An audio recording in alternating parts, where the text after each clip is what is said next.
As Dale said, we had a really good night at In Deep the other night in Glasgow with many of our authors reading, and we're really, really grateful to Lighthouse Books for having us here this evening, for hosting us, and welcome to those of you who are joining us online. So yeah, as Dale said, my name's Laura Bissell, and for those of you that don't know me, I'm a poet and I also teach and research in the field of contemporary performance and live art. And I'm not going to speak for very long this morning because I'm going to pass over to our brilliant poets. But I did want to just say a few words about what we were aiming to do. And firstly, I want to really acknowledge the work that Speculative Books do. Sam and Dale have a poetry subscription service where you can sign up and you get a gorgeous book of poems through your letterbox every month. It is fabulous, and it's such a good platform for poets in Glasgow, Scotland and beyond.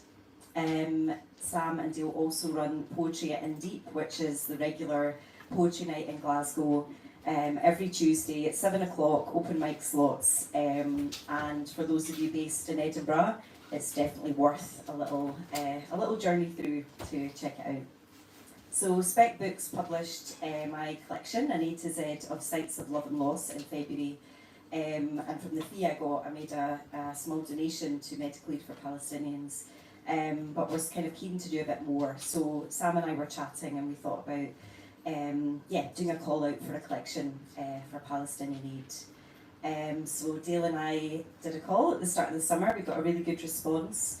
The title of the book comes from Sonia MacDonald's poem of that name, and we chose it because we thought it was fitting to sort of reflect what's been happening for the last year, as well as speaking to some of the other difficult to articulate experiences in the book.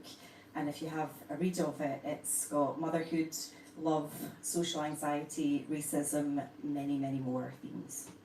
It's been a real privilege to be able to curate the work of these poets and writers, and I'm really excited to hear them read their work tonight. That's what I loved about Tuesday, was having read these pieces so many times to actually hear them spoken, which is what poetry is also about.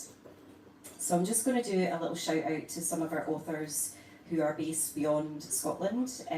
We have authors in the rest of the UK, Barcelona, Nigeria and Norway, who are not able to perform at either launch. We've also got some people performing at both launches as well that were there on Tuesday and are here tonight.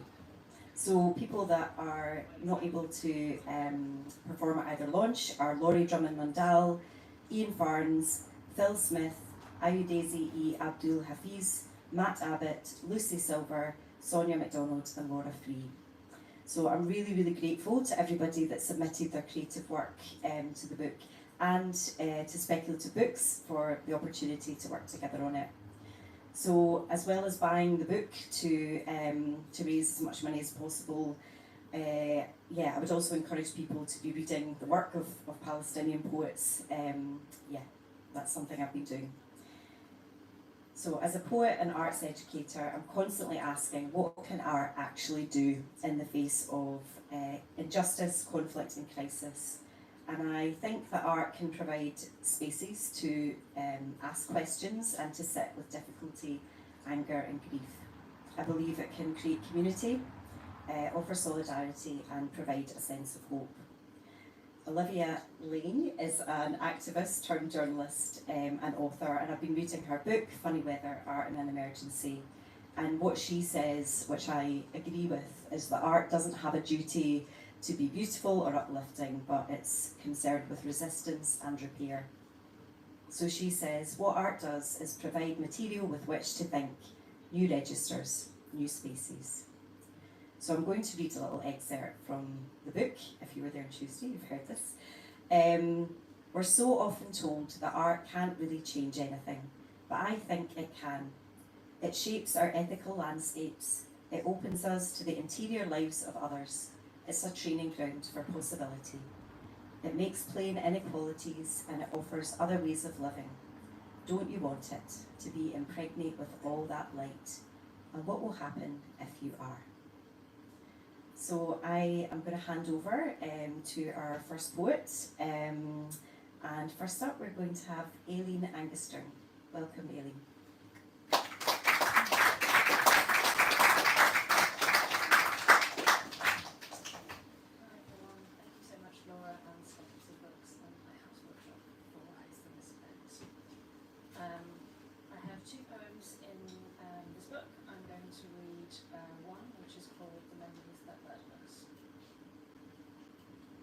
Why must you replay always when I'm cleaning the dishes, the room, my body?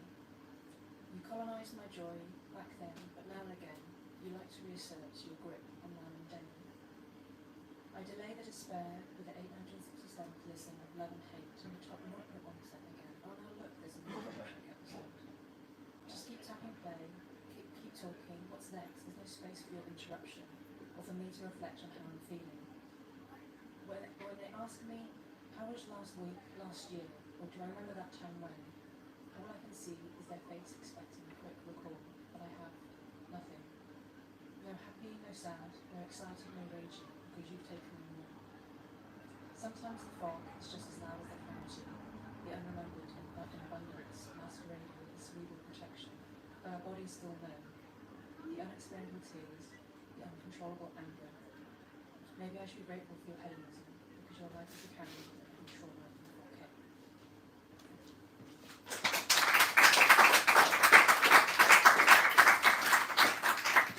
And the second poem in the book is called Migrate, Relocate. If I can just ask, if you put the microphone up to your mouth, just because we can't hear it on the live Oh, stream. sorry. Perfect. The second poem is called Migrate, Relocate, but you'll have to buy the book to find that out. And the second poem I'd like to read is a short one by a trans-Muslim displaced Palestinian poet called Yafa. It's called One Genocide. Is it all only one genocide if they can't tell us apart across hundreds of years?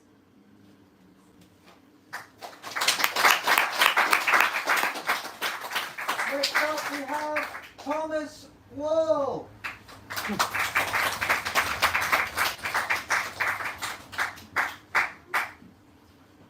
Hello. Thanks for coming, everyone, and to everyone who's joining on the live stream. And to Spec Books for all the fundraising that they're doing in this book.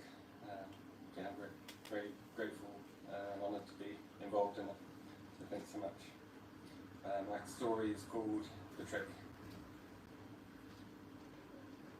I tried to trick myself into experiencing my thoughts as coming from my feet rather than my head, and it worked.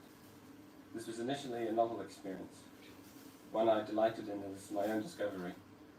I have since, however, had great difficulty returning my thoughts to their previous home. Though still, of course, my own body, my feet felt like foreign land to which I could never become fully accustomed. There are a number of adjustments I've had to make to accommodate the relocation of my thoughts. I can no longer wear shoes, for example. The confinement is unbearably claustrophobic, and my capacity to think becomes terribly limited. Even socks are too much for me, as they feel like a bag over my head. Might have done before all this. Barefoot is fine for the house, but the sensitivity of the soles cannot endure the unforgiving terrain of the outside world. I opt for sandals, which is fine for the summer, but insufferable in the winter, yet still preferable to the imprisonment of a warm and sturdy boot, and the instant depression they would induce. To think clearly requires more blood flow than before, and so I'm almost constantly on the move to keep the supply in my feet at their highest possible oxygen content. The divide of activity between the 2 feet is a curious matter also. One might expect the 2 feet to act like the 2 hemispheres of the brain, with the left taking the more academic and the right the more creative. But it is not so, and neither is it like 2 minds to stand upon. The thoughts pop in and out of each foot with no rhyme or reason, sometimes switching mid-sentence. This was a disturbance to me at first, but over the years has become barely noticeable. It's hard to say if simply age has improved the quality of my thinking, or if the relocation hasn't prompted the improvement. My IQ has risen noticeably, and in the practicalities of daily life, I solve problems with greater speed and ease. I believe myself to be wittier and quicker with it, though really this is for others to judge. Overall, I'm of the view that life is better down here, and I see so often in people a lofty and pride-filled thinking that could only take place at the altitude of the head. If only they could come down to the level of the earth and see their absurdity. Thank you.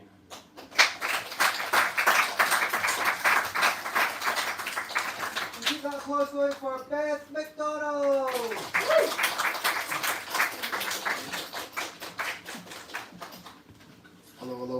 thank you to Laura, Spec, everyone involved in this. This is such an incredible project to be part of. I have two poems, which we'll do from the book, of wildly differing tones. The first one is called Taste. When I surfaced from the lake shore between your legs, you asked how you tasted. Curiosity thickening the rustle of your voice, soft and heavy in the air between us. I fished one of your smallest hairs from between my teeth, and for reasons I'm still not sure of, I said lavender, sea salt, and coffee beans. Which is not to say that you are not sweet, because you have a sweetness, yes, an eminently drinkable sweetness, but it is not a candy floss.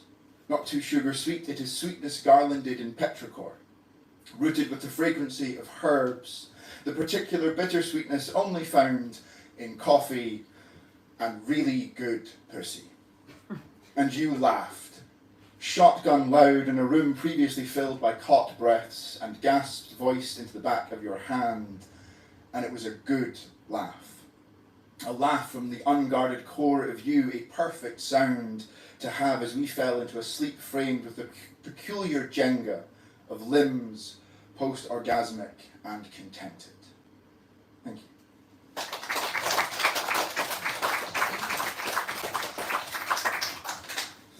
A dramatic tone shift. This one is a true story based on the first time I looked out of a plane window whilst I was flying. And it is called An Unexpected Poem About the Sun. I saw it for the first time. The sun floating in the sky like a promise between gravity and my soul not to be the one that lets go first. It is the first time because I do not let myself look out of plane windows. Normally I clench my eyes into a self-made midnight, clench my hands into my knees or the armrest or once the unsuspecting knee of the unsuspecting gentleman next to me. It is beautiful because it is so rare to find a first time at 37 years old. Because I do not look out of the windows. Because I tell myself too many stories about broken things because I decided long ago I was too broken to look at the pretty things. And yes, this is why I cannot keep eye contact when you smile at me. I turn away not because I do not want the smile. Not because I do not love the way your cheeks dimple when you do. Not because I do not want to bask in the radiance, but because shadow people do not look at the sun. Oh, wait. Did I say that I love the way your cheeks dimple when they smile? I didn't mean love unless your smile also means love, because I don't want to spoil things. I'm so used to being the spilt ink rather than the poem on the page. You have always been the poem on the page, and I am the inky fingerprints ruining your margins. This was just supposed to be a poem about watching the sun as the plane banks 33,000 feet in the air and the clouds are an endless blanket across the world, and I, a shadow person, am looking directly at the sun. And I realize that it is okay. The sun means love, and the clouds mean love, and having first times, even at 37 years old, means love. And all of this is to say that I think I'm a shadow person. But I think about looking out of the plane window more. I think about your smile more. I think about you more. And I think I would like to spend more days looking at the sun. Sorry. You only asked how the flight was. It was good. And I saw the sun. And I thought about your smile. Thank you.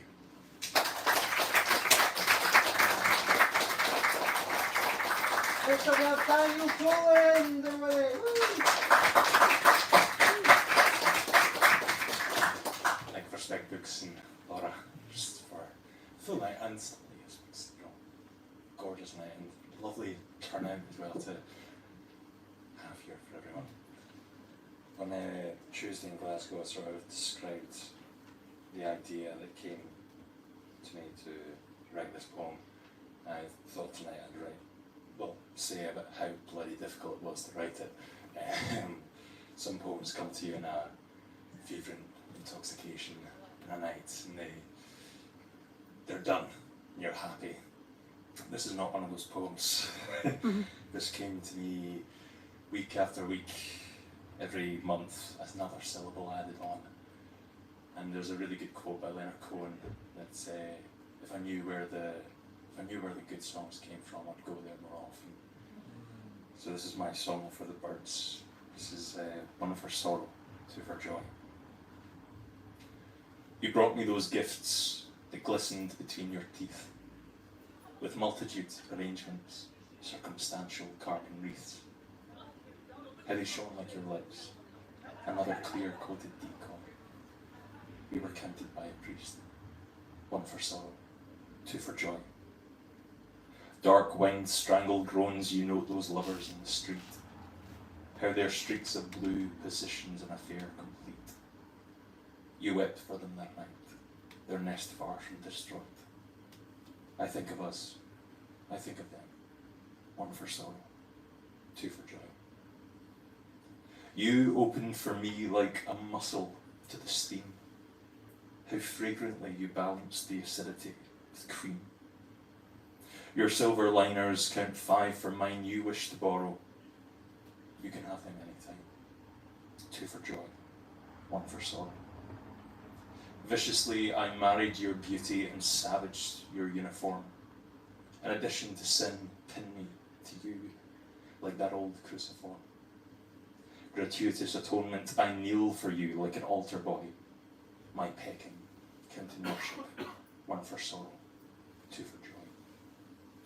I matched with feigned belief your superstition wrought, in ending tumultuously some deluded afterthought. I came upon your letters, of which I'll part with tomorrow. But tonight, I'll count the kisses, 2 for joy, 1 for sorrow. The percussive branch shakes with a devoted feathered dance. Those blue-quilled birds lark far from circumstance. You can see them up there, perched upon that tree. Listen to them, love. Do not listen to me. Thank you.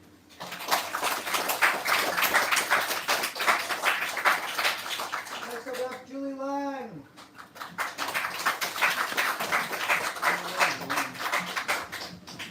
Hello, thanks for coming along everyone, and thanks also to Spec Books and Laura for including me in this brilliant book. So this started as a poem and ended up in a story. Sometimes that happens, and you get some bonus blue print in there actually. It wasn't supposed to be blue, but it does look quite attractive with extra blue print in there too. And it's kind of around the idea that we have, we sit and we watch the news and we get these ridiculous sort of swings from the completely banal to the absolutely horrific. And that's kind of what it was feeling like when I was writing this. D is for day. An old man walks out of a bar, back in through the side door, outflanks the bartender who's just barred him, and sneaks into a booth alongside the minister for something, who's first slurping Guinness after stalling pay talks till too late. They'll no serve me anymore, says the old man with a conspiratorial wink, just as the bartender squares the circle, stands at the end of the table, hands and hips, and semaphores. Go on then. The minister's PA, who's from the ranks round here, knows a pulled pin when he hears one. As the first obscenity drops, they evacuate the drinks and crisps to the next table. Do you know what fucking day it is? Shouts the old man at the minister's retreating back. My 21st, shouts the snug. Do you know what day? And he salutes the officials and veterans and great-great-grandchildren who are mouthing anthems in the news above the bar. The bartender sighs. D-Day? You weren't even born then, pal.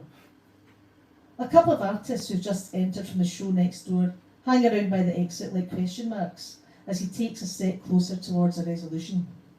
Come on now, leave the folk alone to enjoy the night. The old man clenches. His intensifying round of fuck-offs pushes a perimeter ahead to a history teacher with one cheek on a bar stool and left to 3 Navy cadets from the college across the river. The lads could sink him in a blink, but not want to stain their whites for tomorrow, drain their pints and pocket their phones. The first daters at the next table choose flight and abandon ship. Starboard, the smoke break duty manager doing pre-club shots with his pals can't stand down, so stands up. Right, John pal, you've had a good run. Don't spoil it now, eh? There he sits, in the epicentre of the crude zone he's just blasted, craving a preemptive hand of any kind. Fuck off, you hear me? Do you know what day it is? Fuck off! His big, bony fists begin to sculpt the bully he used to be. His bark is louder than he looks, and several drinkers who thought they'd left all that kind of shit behind shrink their head under childhood pillows. It's enervating, this knowledge that they could take him, but they can't lay a hand on him, unless he has a go first. But he knows fine well, his weakness is now his strength. Stasis trebles his power, and he senses his infirmity has them beat already. Canny as the rest are to this kind of strategy, they flounder in the channel of his milk blue gaze and still hear him rage through the feathers. Bad dads, uncles, teachers, boys, coaches, captains, partners, reanimate in tightening hands and shoulders and breath. Impotence, loss of job, reputation, face, vis-a-vis his visible decline, spawns a montage of cathartic fantasies. A drink or smack in the face, a right doing, a home truth, worn out years ago. Breath abdicates, is held for a beat. The pin.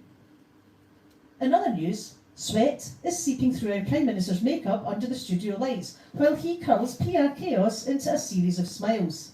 Bemedalled, a centenarian gazes inscrutably down from the screen.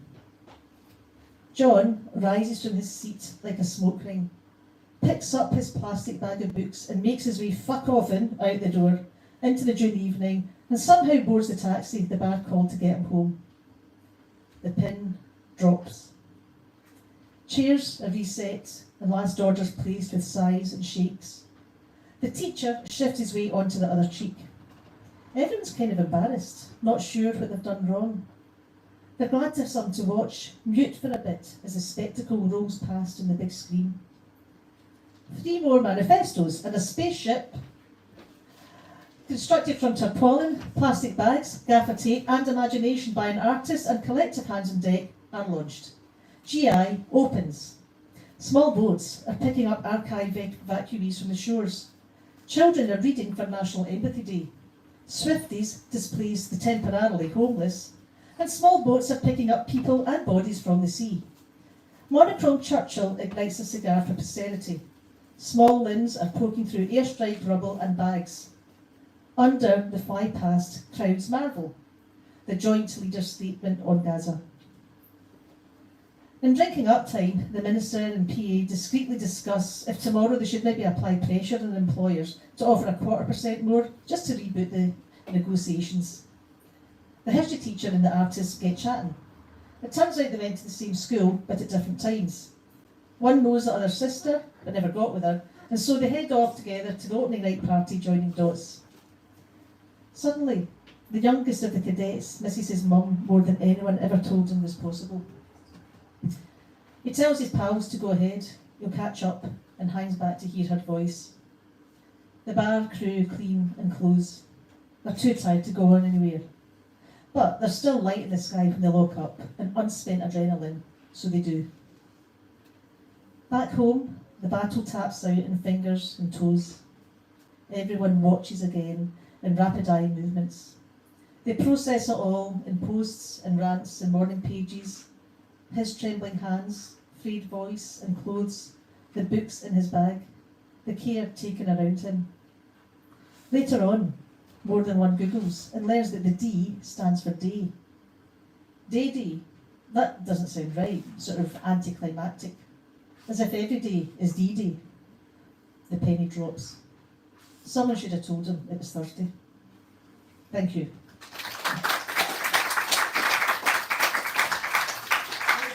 Stephen Douglas.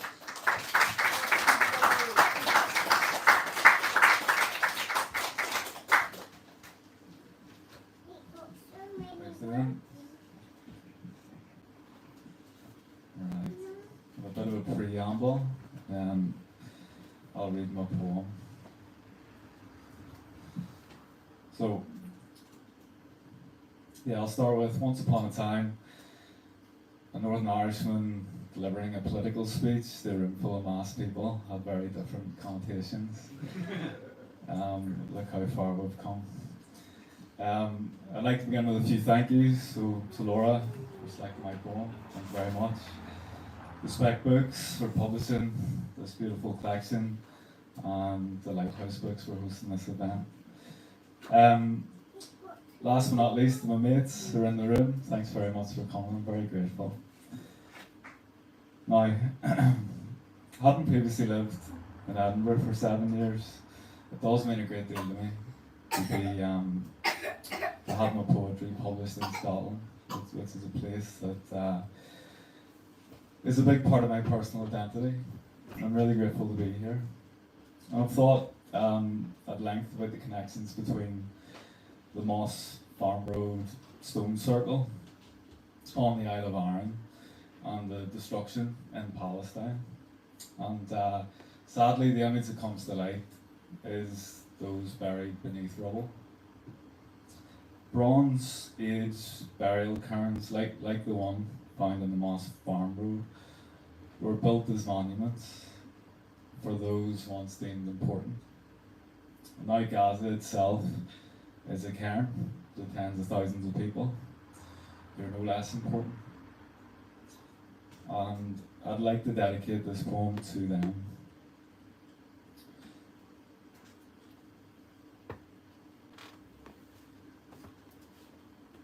This is Macri Mur. For 4,000 years you crouched beneath your crown of stone like a jack in the box. Clutching your wares for the onward journey, you travelled light, vessel, bow, quiver of arrows, ready for the hunt. Now the stones have dried up, taken for dry stone dikes and walls, and all is left is a mound by an old farm road, where still in your kist you crouch in the silent shadow of life, waiting for hunger or the fight. Thank you very much.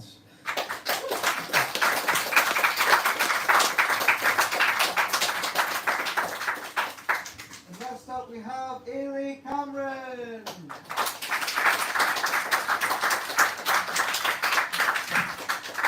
Hi everyone, I'm Ailey. I'm a writer based here in Edinburgh, and yeah, I'm really pleased to be a part of this. So thank you to Laura and Spec Books and Lighthouse as well. I've loved hearing everyone else read it as well. So I've got 2 poems in the collection, and I wrote these quite separately actually, but when I put them together I felt like they took on new meaning for me. So I'll read them both. They're both very short, and the first one's called Binding. It's a strong, plain love in those palms. Swaddling layers veined with gold dust flakes or freckles. That rhubarb tang, the grind of sweet sugar sand under asbestos hands, you say, flowering me with sea, salt, stone, sky, keep me from hardness. O marble mother, needing for me when I need softness scalding under sticky skin, you burn with caramel char.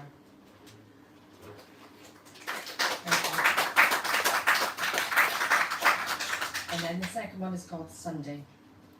You see Sunday through the glass, unbroken. Little lives continue. You cry for them, then go and do the dishes. Plan for next week, next year, while sisters echo across the sea, howling for she is forever.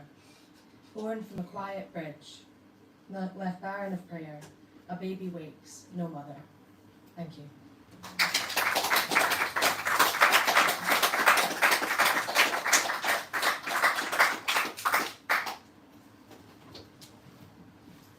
Thank you everybody for coming, and I just want to say I've so enjoyed hearing all of the poets reading their work this evening. I also would like to invite you to, if you don't already have it, to get the book.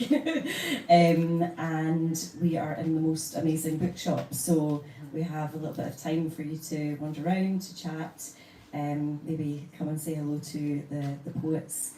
If you are wanting to share the collection, if you're in Edinburgh, get it at Lighthouse Books.